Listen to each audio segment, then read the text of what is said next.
ही का तमाम ये कम्बोजवाल है, कैसा ही रंगो रूप है, पैसा ही माल है।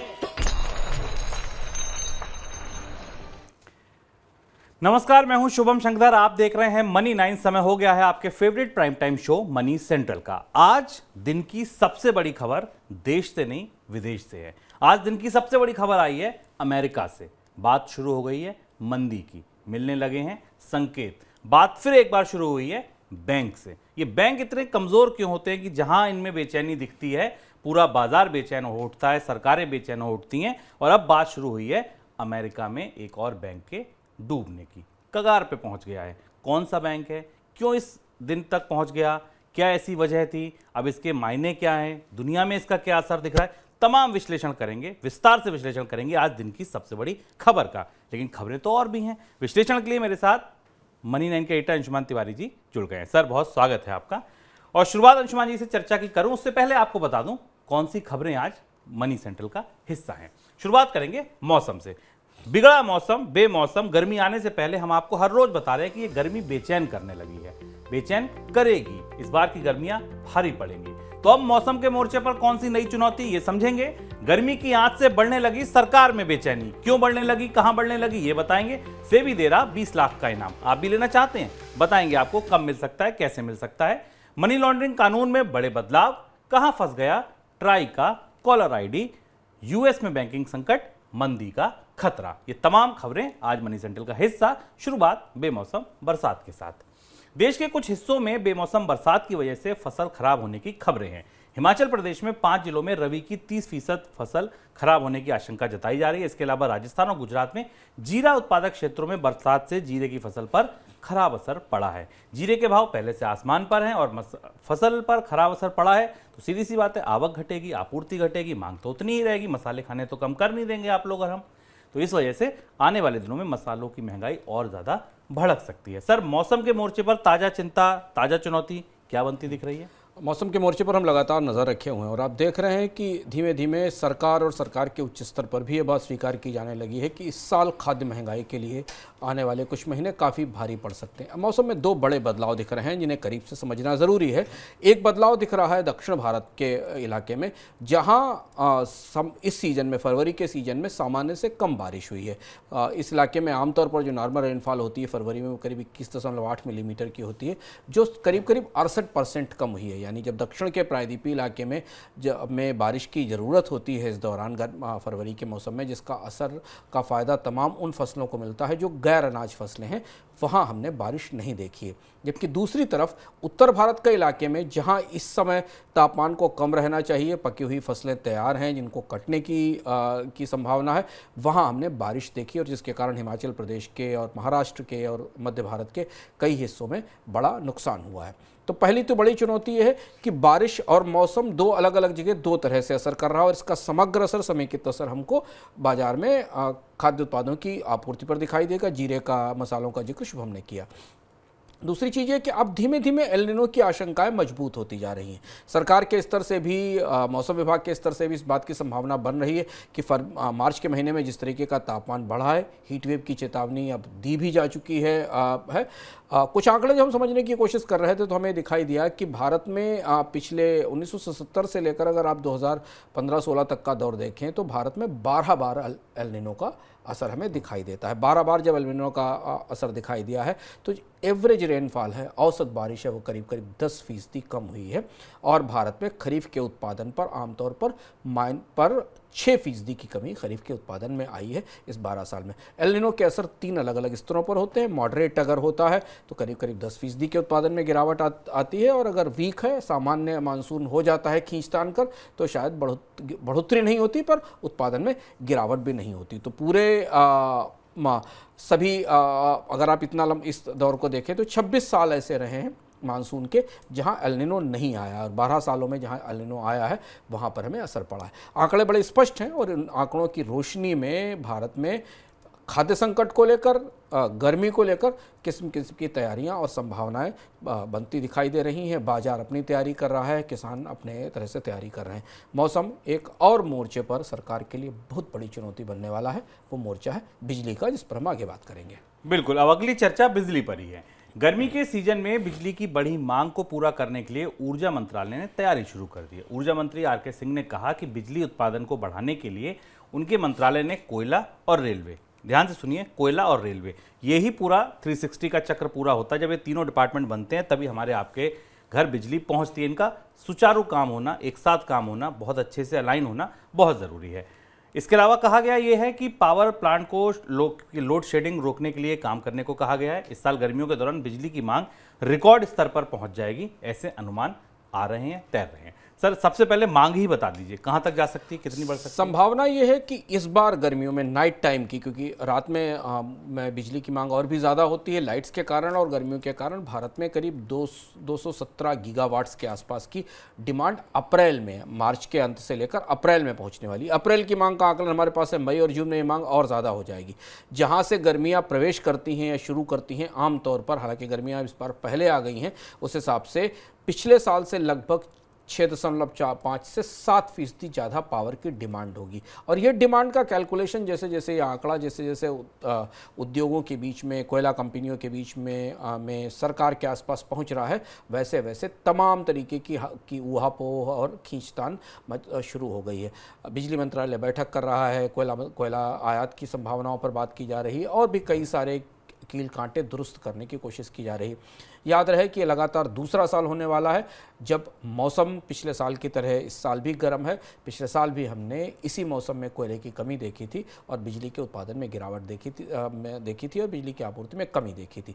इस बार सरकार उन चीज़ों को जो पिछले साल हुई थी उनसे शायद नसीहत लेकर कुछ और भी तैयारियां करने की कोशिश करती दिखाई दे रही है। सर, सबसे बड़ी समस्या क्या आ रही है, क्या सबसे बड़ी चुनौती दिख रही है? सबसे बड़ी समस्या, जैसा कि कल बिजली मंत्रालय की बैठक में निकल कर आया कि राज्य सरकारों से और बिजली घरों से कहा गया कि वो लोड शेडिंग के बारे में स्पष्ट करें कि लोड शेडिंग कितनी होगी। लोड शेडिंग का मतलब कि बिजली में कटौती कितनी होगी। अब ये सोचिए, अभी तक हम बिजली की कटौती के आंकड़े हमारे पास नहीं है, लेकिन सरकारों को ये लग रहा है कि मौजूदा परिस्थितियों में कई सारे इलाकों में बिजली की आपूर्ति सुचारू नहीं हो पाएगी इस मौसम में। उसकी दो बड़ी वजह हैं।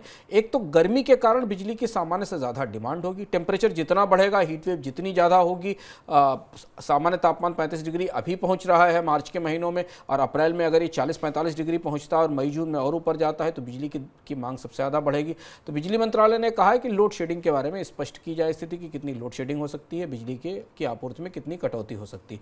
भारत में अलग अलग बिजली घरों के पास अलग अलग कोयले की आपूर्ति है। कुछ के पास कोयला 7 दिन का होता है, कुछ के पास 3 दिन का होता है, कुछ के पास 15 दिन का होता है। ये इस बात पर निर्भर करेगा, नंबर एक, कि किन बिजली घरों के पास कोयले की आपूर्ति कितनी है। दूसरा, इस बात पर निर्भर करेगा कि बिजली की डिमांड के आधार पर बिजली घरों के उत्पादन कितने हैं, उनका प्लांट लोड फैक्टर कितना है। यहाँ एक और पेंच है जिसके बाद हम अगले सवाल को समझते हैं। एक और पेंच ये है कि भारत में बिजली क्षेत्र की स्थिति राजस्व वसूली के हिसाब से, उपभोक्ताओं से बिल वसूल करने के आधार पर, सरकारों के बिजली घरों पर बकाये के आधार पर हस्ब मामूल पिछले 2-3 साल जैसी ही है। बिजली घर या बिजली वितरण कंपनियां अभी भी दबाव में है, अभी भी घाटे में है। सरकारों ने बेल आउट देकर सरकारों ने उद्धार पैकेज दे रही है। सर, रेलवे को लेकर खासी समस्या आई थी पिछले सालों में, आपको क्या लगता है यहाँ इस बार की चुनौती कुछ कम है या आपको लगता नहीं वैसी स्थिति है? दो बड़ी चुनौतियां हैं, एक रेलवे की चुनौती और दूसरी ईंधन की चुनौती। साहब से शुभम ने कहा ना कि कोयला और रेलवे, इसके साथ गैस को भी जोड़ लीजिए। दो चीज़ों की संभावना बनती दिखाई दे रही। एक तो ये दिखाई दे रहा है कि अगले 3-4 महीनों में भारत में LNG का इंपोर्ट तेजी से बढ़ाना पड़ सकता है, क्योंकि कोयले की आपूर्ति अगर पर्याप्त रूप से नहीं हो पाई तो LNG एक ऐसा सहारा होगी जिससे कि बिजली के उत्पादन में बढ़ोतरी की जा सके। LNG के बारे में आपको पता है कि भारत LNG के लिए लगभग अधिकांश LNG के लिए आयात पर निर्भर है। अंतर्राष्ट्रीय बाजार से भारत में पाइपलाइन तो है नहीं, कंटेनर से LNG मंगाई जाती है, नेचुरल गैस मंगाई जाती है। दूसरी तरफ है कि रेलवे से इस बार शुरुआत से ही बात करनी शुरू की गई। रेलवे भारत की पूरी कोयला समस्या की परिस्थिति का में आमतौर पर हर साल खलनायक के तौर पर सामने आता है। भारत में कोयले की कमी नहीं, दुनिया का सबसे बड़ा 5वां भंडार है, पर कोयला खदानों से निकलकर बिजली घरों तक नहीं पहुंच पाता क्योंकि रेलवे के पास पर्याप्त रोलिंग स्टॉक नहीं होता, वैगन्स नहीं होते हैं, रैक्स नहीं होते और ट्रैक खाली होने की समस्या होती।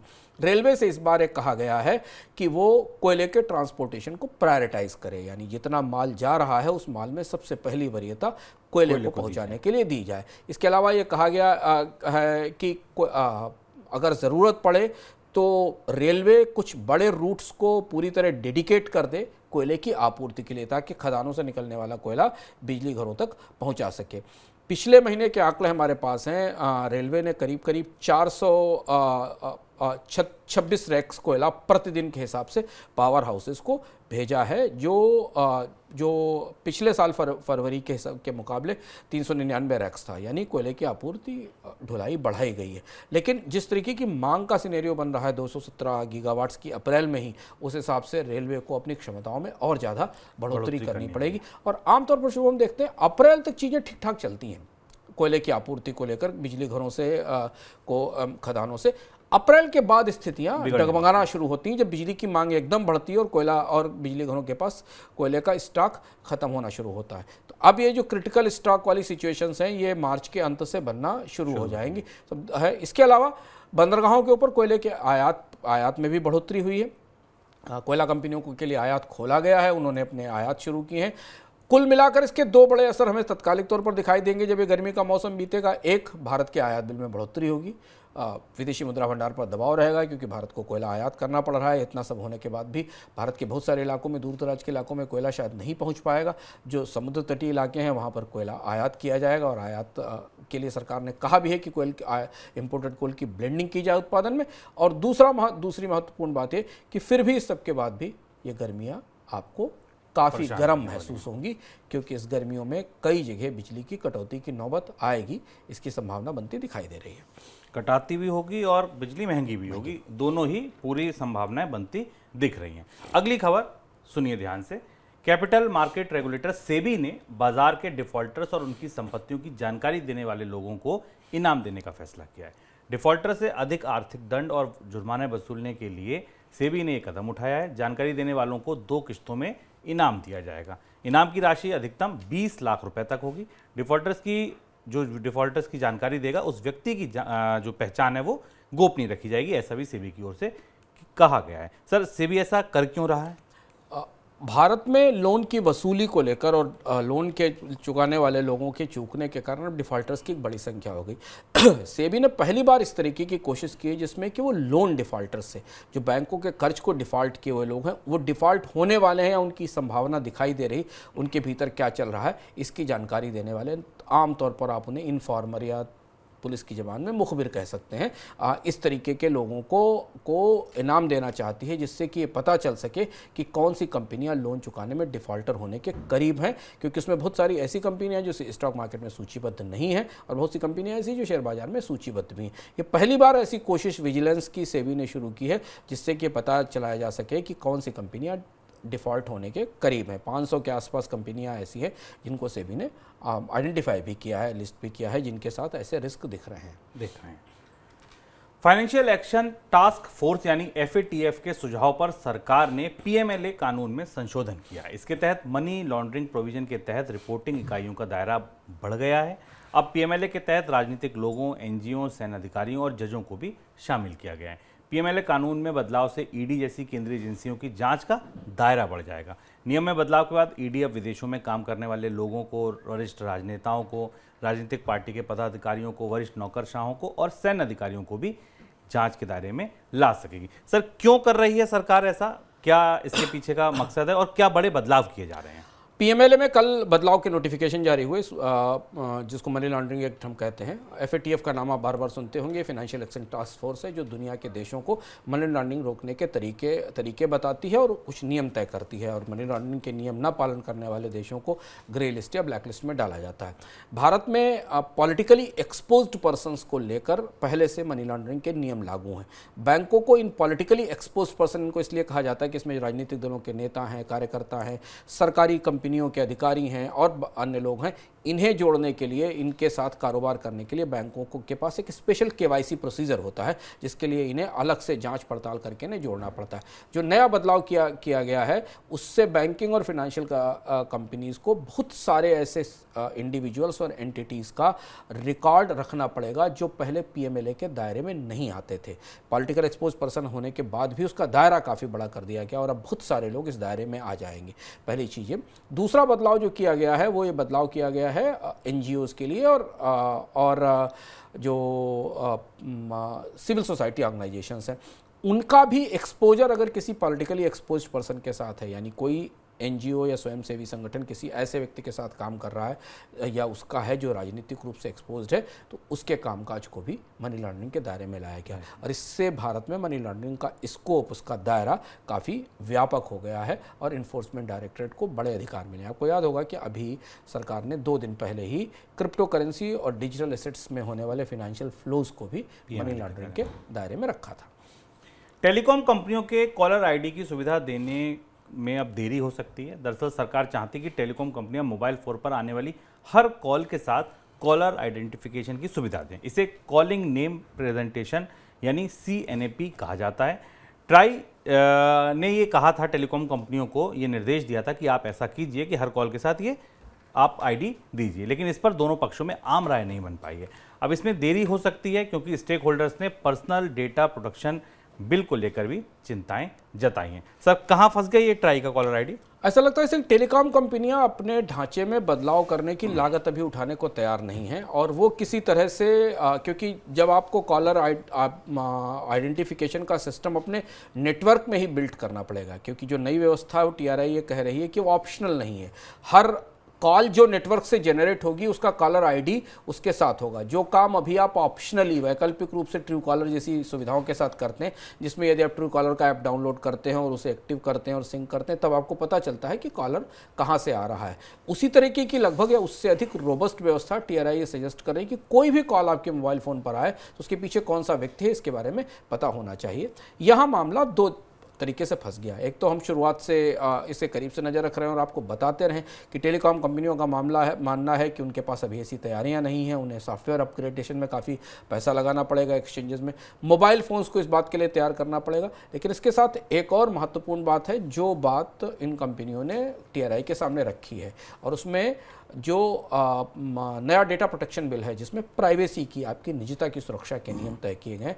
टेलीकॉम कंपनियों का मानना है कि ये आदेश TRI का निजता के सुरक्षा के जो मौजूदा कानूनी नियम है उनका उल्लंघन करता है और कंपनियों को इस बात के लिए बाध्य करता है कि वो किसी भी व्यक्ति की निजी जानकारी या उसका चेहरा या उसका परिचय कॉल के साथ दूसरे को शेयर कर रहे हैं।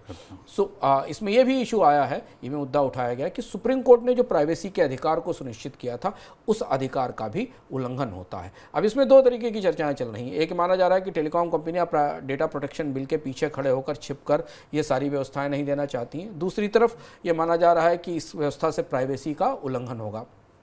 बहरहाल ये मामला फंस गया है और अब TRI जो कि दूरसंचार नियामक है वो इस मामले पर कानूनी विशेषज्ञों से सलाह लेगा। भारत में आने वाला जो डेटा प्रोटेक्शन बिल है जो काफ़ी समय से लंबित है, उसकी रोशनी में ये जो प्रस्ताव है इसकी समीक्षा करेगा, देखेगा और सुप्रीम कोर्ट का जो फैसला आया था प्राइवेसी को लेकर, निजता के अधिकार को लेकर, उसकी भी समीक्षा करेगा। तो फिलहाल अभी आपके फ़ोन पर ऑटोमेटिक कॉलर आईडी आपके नेटवर्क से शुरू होने वाली नहीं है।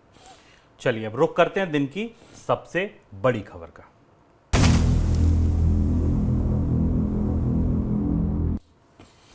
दिन की सबसे बड़ी खबर, जैसा मैंने आपको बताया कि अमेरिका से आई है। दरअसल बात शुरू हुई थी ब्याज दरें बढ़ने की। हम बीते कई मनी सेंट्रल में आपको बता चुके हैं कि फेडरल रिजर्व ये कह रहा है कि ब्याज दरें अब तेजी से बढ़ेंगी, महंगाई काबू में नहीं आ रही है। ब्याज दरें बढ़ने की जो रफ्तार है, जो मात्रा है, वो दोनों तीखी हो सकती हैं, बड़ी हो सकती हैं। लेकिन बात केवल ब्याज दरों तक नहीं रह गई। इससे हम आगे बढ़ते थे तो हमें पता चलता था कि डॉलर इंडेक्स मजबूत हो रहा है। डॉलर इंडेक्स मजबूत होने से कच्चा तेल फिसल रहा है और इसके आगे बात बढ़ती थी कि सोने की चमक कम हो रही है। अब बात इससे एक कदम और आगे बढ़ गई। बात यहां तक आ गई कि अमेरिका में बैंकों पे संकट आने लगा, जिसके तार भी दरअसल इन्हीं बढ़ती ब्याज दरों से जुड़े हैं। बात अमेरिका के बैंकों की थी तो अमेरिका के बाजारों का केवल मूड खराब नहीं हुआ, मूड खराब हुआ एशिया के पूरे बाजारों का, मूड खराब हुआ यूरोप के पूरे बाजारों का। आज जब एशियाई बाजार खुले तो पूरी तरीके से लाल थे। यूरोपीय बाजार खुले तो वहां भी बैंकिंग शेयरों में सबसे ज्यादा गिरावट देखने को मिली। वहां का जो बैंकिंग इंडेक्स है वो मोर देन 8%, मतलब 8% से ज्यादा टूट गया। डाइशे बैंक, ING वेस्ट, जो भी बड़े बैंक हैं वहां के, HSBC लिस्टेड बैंक, सारे 5-5%, 8-8% टूट गए। हालत बुरी थी। जून के बाद सबसे खराब दिन था बैंकिंग शेयरों के लिहाज से। भारत में भी आप देखिए, आज शेयर बाजार आपने देखा होगा 1% से ज्यादा हम टूटे थे सेंसेक्स निफ्टी के रूप में। अमेरिका से बात शुरू हुई और बात पहुंच गई एशिया तक, यूरोप तक। और लेकिन ये क्राइसिस है क्या? ये कौन सा बैंक है? क्राइसिस शुरू कहां से हुई? अब पहले तार यहीं से पकड़ते हैं और फिर इसमें आपको बताते हैं कि क्या क्या क्या क्या चल रहा है। सर, पहला सवाल मेरा, अमेरिका का ये कौन सा बैंक था जिसने सबका मूड खराब कर दिया और क्राइसिस क्या है? आज दुनिया के बाजार एकदम लड़खड़ा गए। दुनिया के बैंकर इन्वेस्टर्स के लिए बड़ा बेचैनी भरा दिन था। जबकि भारत में कई सारी गतिविधियां चल रही थी, तो सुबह खबर आई कि silicon valley bank, silicon valley का एक बैंक है जिस बैंक के स्टॉक्स में 60% की गिरावट आई एक साथ। लोगों को 2007-8 का लीमन संकट याद आने लगा। ये ऐसा लगने लगा कि बैंकिंग सेक्टर में ऐसी उथल पुथल शुरू हो रही है जो हमने लीमन के दौर पर देखी थी। बैंक छोटा हो या बड़ा, जब बैंकों के स्टॉक्स एकदम टूटते हैं, उनको बड़े नुकसान होते हैं, तो पूरा बैंकिंग उद्योग हिलता है, चाहे भले ही वो छोटा उद्योग हो। हालांकि सिलिकॉन वैली बैंक छोटा बैंक है। अगर आप इसको आकार के तौर पर देखें तो इसकी एसेट्स करीब $212 बिलियन की हैं, जो जेपी मॉर्गन की 10वें हिस्से के बराबर भी नहीं है। पर इसके स्टॉक्स में सबसे बेहद तेज गिरावट होने के साथ स्टार्टअप फिनांसिंग से जुड़े हुए जितने भी बैंक थे या बाकी भी पूरा बैंकिंग उद्योग था, वह बेहद बेचैनी फैल गई। और हमने देखा कि इस छोटे बैंक के संकट में फंसने के बीमारी में फंसने के कारण JP Morgan, city, bank of America और दुनिया के सारे बड़े बैंकों के स्टॉक टूट गए। यानी कहीं ना कहीं अमेरिका में ब्याज दरें बढ़ने के साथ बैंकिंग संकट की पहली आहट हो गई, पहली उपस्थिति दर्ज हो गई। और ये संकट क्यों शुरू हुआ? क्योंकि सिलिकॉन वैली बैंक, जो कि स्टार्टअप को फिनांस करता था, स्टार्टअप कंपनी अपने कर्ज चुकाने में मुश्किल महसूस कर रही। अब आप पीछे चलिए और देखिए कि पिछले 1 साल के अंदर जो स्टार्टअप बबल बस्ट हुए हैं, जो नए .com बबल की बात चल रही है जो बस्ट हो रहा है, या कंपनियां अपने यहाँ कर्मचारियों को निकाल रही हैं, उसका शिकार बना है सिलिकॉन वैली बैंक। पर बात यहीं तक नहीं रुकी, बेचैनी से कहीं और आगे तक गई थी। ये जवाब सुनने के बाद, अंशुमान जी की बात सुनने के बाद आपको क्या याद आया? मुझे याद आया वो इकोनॉमिकम जो पिछले साल हमने किया था और कहा था कहीं ये वो तो नहीं, कहीं ये वो संकट तो नहीं जिसकी का जिक्र अंशुमान जी ने किया था कि वो स्टार्टअप कंपनियां, वो टेक का, वो नेस्डैक की गिरावट, आपको ध्यान होगी चार्ट दिखाया था कि नेस्डैक उतना ज़्यादा टूटा है। अगर ये बेचैनी थी, बात शुरू हुई थी महंगे कर्ज से और हम पहुंच गए बैंक के डूबने तक। सर, अब दूसरा सवाल ये कि संकट ये बड़ा कितना हो सकता है? संकट बड़ा इसलिए लगा क्योंकि आमतौर पर स्टॉक मार्केट में किसी बैंक के शेयरों में गिरावट थोड़ी बहुत चलती रहती। 60% टूटा क्यों? क्योंकि सिलिकॉन वैली बैंक ने कहा कि उसके पास जो $21 बिलियन की सिक्योरिटीज हैं, सिक्योरिटीज का मतलब अमेरिकी सरकार, अमेरिका फेडरल बैंक के जारी किए हुए जो बॉन्ड हैं, ट्रेजरी बिल या बॉन्ड्स हैं, उनमें टैक्स के भाव निकालने के बाद उसे पहली तिमाही में $1.8 बिलियन का लॉस हुआ है। और ये वो तार था जिस तार को बाजार ने पकड़ा और फिर उसके बाद पूरे बाजारों में बेचैनी आई। यहाँ से तार जुड़े ब्याज दरों में बढ़ोतरी के कारण। अमेरिका के बैंक, दुनिया के बैंक अमेरिका के सिक्योरिटीज़ में इन्वेस्टमेंट करते हैं क्योंकि उनको ये दिखाई देता है कि वो वहाँ पर रेटिंग अच्छी है, सरकारी फेडरल रिजर्व की प्रतिभूतियों में निवेश करने पर बेहतर रिटर्न मिलता है। और जब ये एसवीबी ने बताया कि उसने जो इन्वेस्टमेंट कर रखा उसमें नुकसान हुआ है, तो लोगों को पूरा माजरा समझ में आने लगा। अब यहाँ जीरोम पावल का चेहरा लोगों के सामने आ गया, जो भी 48 घंटे पहले कह चुके हैं कि अभी तो यह लड़ाई है, आगे और लड़ाई है, अभी तो ब्याज दरों में और ज़्यादा बढ़ोतरी होने वाली है। पूरा संकट पिछले 1 साल में 0 से 3% तक की अगर आप माने अमेरिका के बाजार के हिसाब से, तो 0 की ब्याज दर बढ़ते बढ़ते 3% के आसपास आकर खड़ी हो गई। इससे जिन भी कंपनियों ने, दुनिया के जिन भी बैंकों ने सिक्योरिटीज़ में, बॉन्ड मार्केट में इन्वेस्टमेंट कर रखा या सरकारी सिक्योरिटीज़ में इन्वेस्टमेंट कर रखा, वहाँ सब जगह बेचैनी फैल गई। क्योंकि जो एसवीबी के साथ हुआ, सिलिकॉन वैली बैंक के साथ हुआ, वो किसी भी दूसरे बैंक के साथ हो सकता है। क्योंकि अब बैंकों के ब्याज दरें बढ़ने के कारण बैंकों को अपने इन्वेस्टमेंट पर नुकसान होना शुरू हो रहा है, जबकि उनके रिटर्न्स अच्छे नहीं हैं। ये संकट यहाँ से बड़ा होता दिखाई दे रहा है। और अब लोगों की निगाह बाजार के अन्य बैंकों पर दिखाई दे रही। छोटे बैंक शुरुआत में ऐसे तूफान में पहले फंसते हैं, बड़े बैंक थोड़ा मुश्किल से दिखाई देते हैं। तो शुरुआत हमेशा छोटे बैंकों के साथ संकट से होती। तो ये अमेरिका में सिलिकॉन वैली की साइड से या स्टार्टअप या इंटरनेट इकोनॉमी की साइड से संकट का दूसरा बड़ा चरण था। एक चरण में हमने कंपनियों को संकट में फंसते, डूबते, बंद होते या जॉब कट करते देखा, और अब वो बैंकों तक फैल गया।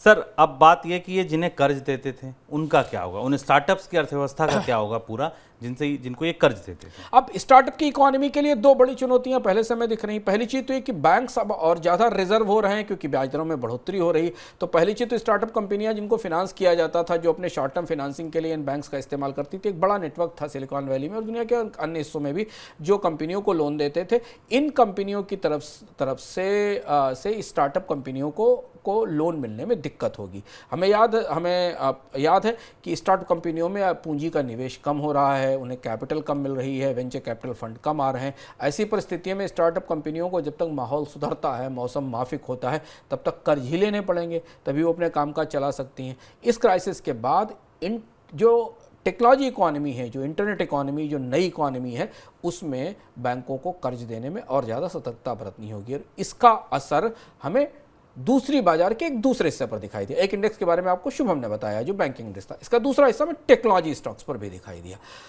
समस्या हुई एसबीबी बैंक में, टेक्नोलॉजी स्टॉक्स में भी गिरावट आई, भारत में भी टेक स्टॉक्स में भी गिरावट आई, अमेरिका में भी टेक कंपनियों के बाजार में और ज़्यादा बेचैनी दिखाई दी।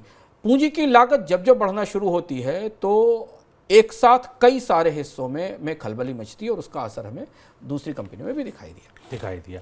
अब ये बात क्योंकि ब्याज दरें बढ़ने की थी, भारतीय उद्योगपति और कोटक महिंद्रा बैंक के managing director Uday Kotak silicon valley bank के संकट को अमेरिका में ब्याज दरों में बढ़ोतरी से जोड़कर देख रहे हैं। उन्होंने कहा कि साल भर के दौरान ब्याज दरों में हुई 500 बेसिस पॉइंट की बढ़ोतरी के बाद ये घटना घटित होने का इंतजार कर रही थी।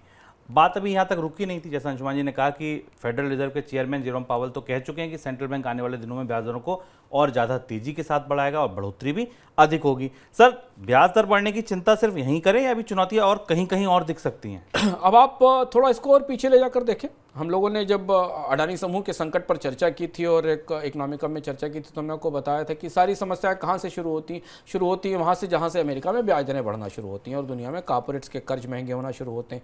जो कर्ज उनके खातों में पड़े हुए हैं उन पर ब्याज महंगा होना शुरू होता है और ये समस्या अब धीमे धीमे बैंकों के भीतर तक प्रवेश करने लगी है।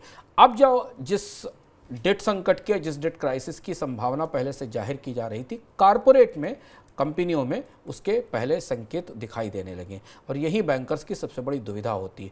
महंगाई कम होने का नाम नहीं ले रही है, बैंकों को ब्याज दरों में बढ़ोतरी लगातार करनी होगी और इसलिए एसबीबी बैंक छोटा सा ही बैंक है पर इसके संकट को अमेरिका में रिसेशन की, मंदी की आहट माना जा रहा है।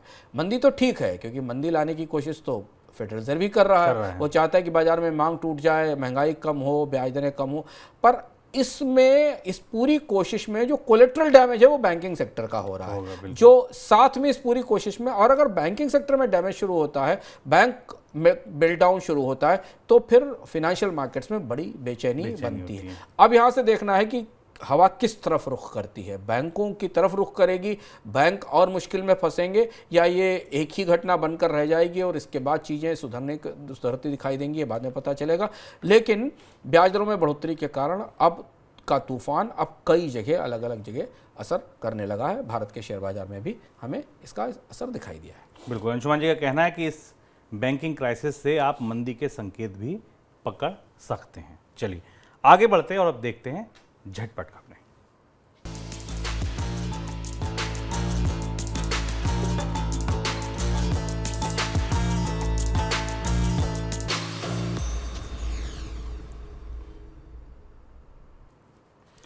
देसी सॉफ्ट ड्रिंक ब्रांड कैंपा 50 साल बाद फिर से बाजार में आ गया है। रिलायंस की एफएमसीजी इकाई रिलायंस कंज्यूमर प्रोडक्ट्स ने 3 अलग अलग फ्लेवर में कैंपा को लॉन्च किया है, पेश किया है।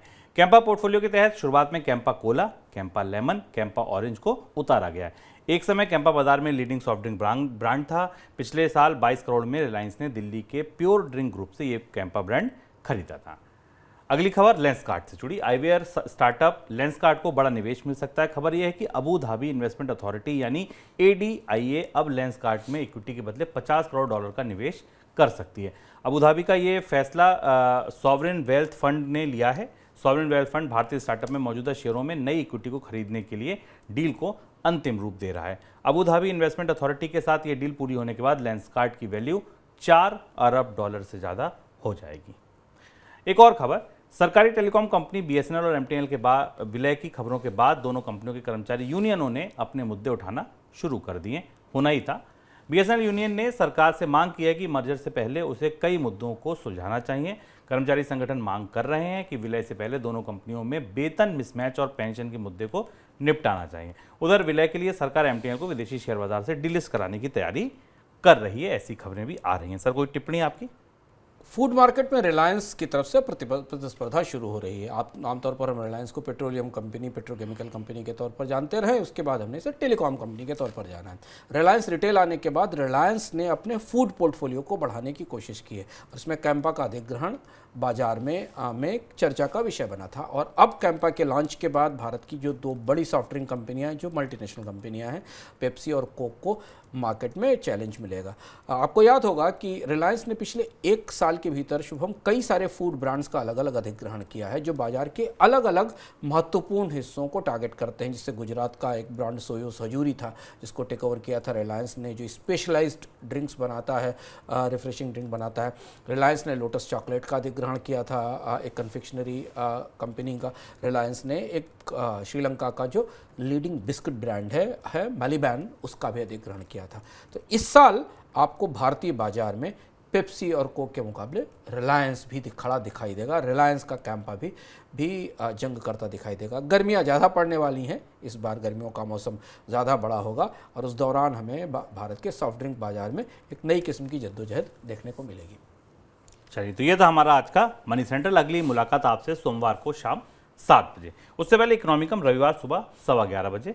सर, क्या खास होगा इस बार के इकोनॉमिकम में? हम आपसे एक बिल्कुल बेहद दिलचस्प घटनाक्रम पर बात करने वाले हैं और ये घटनाक्रम इसलिए हमारे लिए महत्वपूर्ण है जानना, क्योंकि आमतौर पर हम एक ऐसा विषय है जिसके बारे में ये मानते हैं कि इसका युग बीत गया, ये केवल निवेश के लिए ज़रूरी है, और वो है सोना।